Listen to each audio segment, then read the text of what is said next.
এই জমিনের ভিতরে যাইতে যাইতে 6 মাইল পর্যন্ত যাওয়া যায়।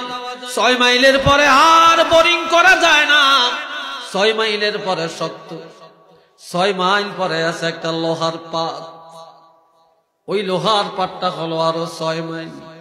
তার নিচে আছে আর একটা সীসার পাত, তামার পাত, এটা হলো আরো 6 মাইল।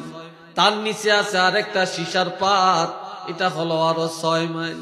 এই 424 মাইল নিচে হলো সিজ্জিন। ওই সিজ্জিন মানে জাহান্নাম। এটা হলো রুহু রাখার গোডাউন, জাহান্নামীদের রুহুর গোডাউন। সেখানে যখন রুহুটা নিয়ে যাবে, দরজা খুলে দেওয়া হবে, জাহান্নামের দরজা খুলে দেওয়া হবে।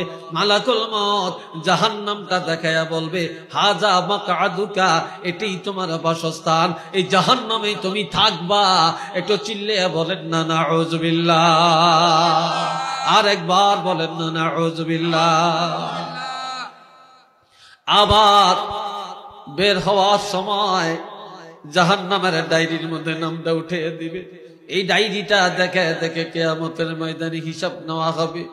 ও বাবা জিরারে আমার, এই জন্য আমার আল্লাহ বলেন, আল্লাযীনা কাযযাবু বিআয়াতিনা ওয়াস্তাকবারু আনহা লা তুফাত্তাহু লাহুম আবওয়াবুস সামা।